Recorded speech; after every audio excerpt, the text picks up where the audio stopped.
بسم اللہ الرحمن الرحیم۔ السلام علیکم ورحمۃ اللہ وبرکاتہ۔ ناظرین، آپ دیکھ رہے ہیں ہمارا یوٹیوب چینل اور کچھ سیکھیں۔ آپ تمام حضرات کا پھر ایک بار ہمارے یوٹیوب چینل اور کچھ سیکھیں میں خیر مقدم ہے۔ قرآن مجید کو یاد کرنے کے حوالے سے بات کر رہے تھے تو ایک بھائی کا سوال آیا۔ وہ فرماتے ہیں کہ میں درجہ کتب کے اندر پڑھتا ہوں، تو وہ فرماتے ہیں کہ درجہ کتب پڑھنے سے پہلے میری منزل مجھے بہت ازبر یاد تھی، لیکن جیسے ہی میں درجہ کتب کے اندر پہنچا تو اب منزل یاد کرنے کا ٹائم نہیں ملتا، منزل پڑھنے کا وقت نہیں ملتا، جس کی وجہ سے مجھے منزل بھول گئی ہے۔ تو اب میں کیسے یاد کروں؟ تو آج کے سبق کے اندر میں اسی چیز کا جواب دینا چاہتا ہوں۔ تو درجہ کتب کے طلباء کرام اپنی منزل کو کیسے یاد کریں؟ تو چلیے اس سبق کو آخر تک دیکھیں، انشاءاللہ بہت فائدہ ہوگا۔ تو چلیے آج کا سبق شروع کرتے ہیں۔ شروع کرنے سے پہلے ہمیشہ کی طرح چھوٹی سی گزارش ہے، اگر آپ نے ابھی تک ہمارے چینل اور کچھ سیکھیں کو سبسکرائب نہیں کیا تو پلیز جلدی سے سبسکرائب کر کے بیل گھنٹی کو ضرور دبائیں تاکہ ہمارے آنے والے تمام اسباق بآسانی آپ تک پہنچتے رہیں، اور آپ کے جتنے دوست احباب سیکھنے سکھانے کے ساتھ تعلق رکھتے ہیں ان کو ہمارے چینل اور کچھ سیکھیں کے ساتھ ضرور جڑیں، اور اگر ہمارے اسباق پسند آتے ہیں تو ان کو لائک کر کے ہمارا حوصلہ افزائی بھی ضرور کیا کریں، اور اگر آپ کا کوئی مسئلہ آئے تو کمنٹ کے اندر ضرور کیجیے گا، بتائیے گا، انشاءاللہ میں اس کو حل کرنے کی کوشش کروں گا۔ تو چلیے آج کا سبق شروع کرتے ہیں۔ ان طلباء کرام کے لیے جو درجہ کتب کے اندر پڑھتے ہیں ان کو قرآن مجید یاد کرنے کا طریقہ بتلانا چاہتا ہوں، تو اس ویڈیو کو آخر تک دیکھیں، انشاءاللہ بہت فائدہ ہوگا۔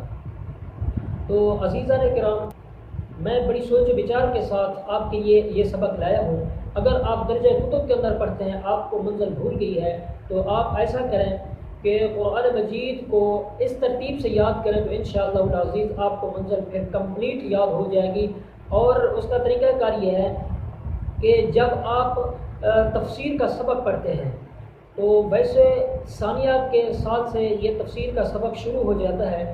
تفسیر کا سبق جب پڑھتے ہیں ثانیہ کے اندر میرے خیال میں آخری پارے کی تفسیر پڑھی جاتی ہے، اور اس کے بعد ثالثہ کے اندر آخری 10 پاروں کی تفسیر پڑھی جاتی ہے، اور رابعہ کے اندر درمیانی 10 پاروں کی، اور خامسہ کے اندر ابتدائی 10 پاروں کی۔ میرے خیال میں جب ہم پڑھتے تو اس وقت تو یہی ترتیب ہوتی تھی، اب پتہ نہیں کیا ترتیب چل رہی ہے۔ تو جیسے بھی ہو، جو آپ تفسیر کا سبق پڑھتے ہیں تو اساتذہ کرام ایک رکوع سے زیادہ سبق تفسیر کا نہیں دیتے، تو جو رکوع آپ نے تفسیر کے اندر پڑھا اس رکوع کو آپ نے وقت نکال کر زبان یاد کر لینا ہے۔ صبح کا ٹائم ہو گیا یا اسی طرح عشاء کا تکرار کے بعد کا ٹائم ہو گیا، اس ٹائم کے اندر آپ اس رکوع کو یاد کر لیں۔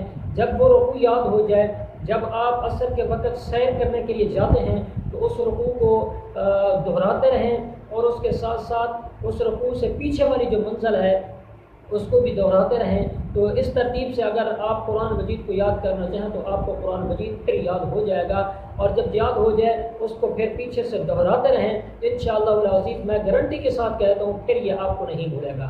تو پھر دہرا دیتا ہوں، جو تفسیر کے اندر آپ سبق پڑھتے ہیں، تفسیر کا آپ کو اساتذہ کرام سبق پڑھاتے ہیں، اس کو سبقاً جو سبق تفسیراً آپ نے پڑھا وہی سبقاً آپ قرآن مجید کو بھی یاد کر لیں، حفظ کر لیں۔ تو پیچھے والی منزل کو آپ عصر کے بعد دہراتے رہیں، یا جب آپ کھانا کھانے کے لیے جائیں اس وقت دہراتے رہیں، جیسے آپ کو ٹائم ملتا ہے چلتے پھرتے، جب آپ نماز پڑھنے کے لیے جاتے ہیں راستے کے اندر آپ اس کو دہراتے رہیں، تو پیچھے والی منزل آپ کی،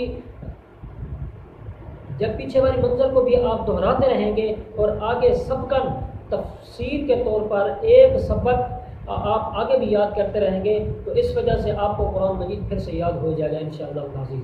امید ہے آج کا سبق آپ کو پسند آئے گا۔ اگر پسند آتا ہے تو اس کو لائک کریں، شیئر کریں، اور کوئی مسئلہ ہے تو کمنٹ کریں، اور باقی ہمارے چینل کو سبسکرائب کرنا مت بھولیے گا۔ ابھی کے لیے اتنا ہی، اور ملتے ہیں اگلے سبق کے اندر۔ مجھے اپنے خصوصی دعاؤں میں یاد رکھیے گا۔ السلام علیکم ورحمۃ اللہ وبرکاتہ۔